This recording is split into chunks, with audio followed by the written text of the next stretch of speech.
ঢাকা থেকে সড়ক পথে ৩২ কিলোমিটার দূরে ইছামতী নদীর তীরে অবস্থিত মালখানগর ইউনিয়ন।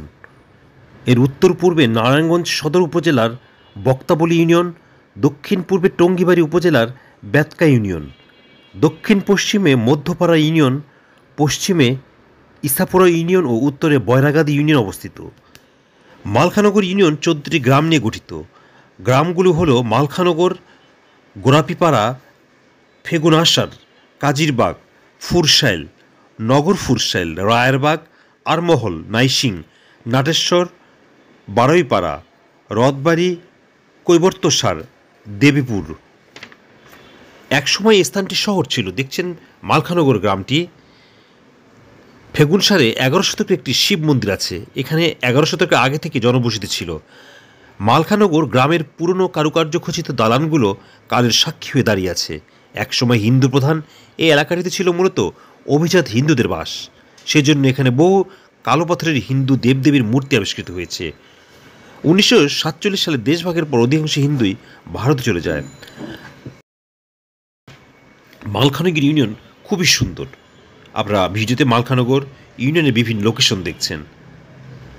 মালখানগর ইউনিয়নের মোট জনসংখ্যা প্রায় ১৬,৬৬০ জন। জনসংখ্যার ঘনত্ব প্রতি বর্গ কিলোমিটারে ৩,১১০, মোট পুরুষ ৮,২০৯, মোট নারী ৮,৩৯১।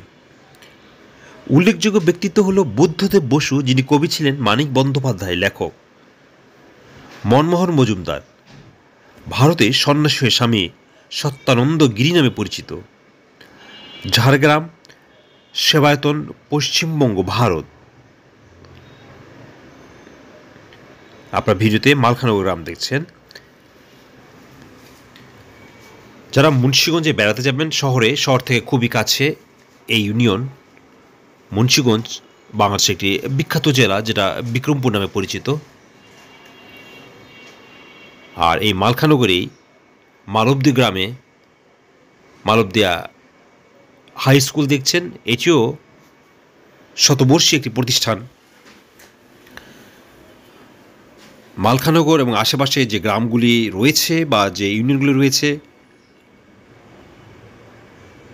এখানকার শিক্ষার্থীরা এখানে পড়াশোনা করে থাকে। এটি একটি প্রাচীন প্রতিষ্ঠান।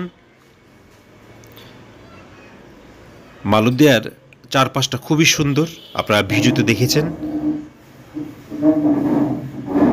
দর্শক, আগামীতে আবারও দেখা হবে নতুন কোনো জেলায়, নতুন কোনো জায়গায়, নতুন কোনো ভিডিওতে। এক্সপ্লোর বিউটি বাংলাদেশ বাংলাদেশের আনাচে কানাচে ছড়িয়ে থাকা সকল সৌন্দর্য আপনাদের সামনে তুলে ধরে।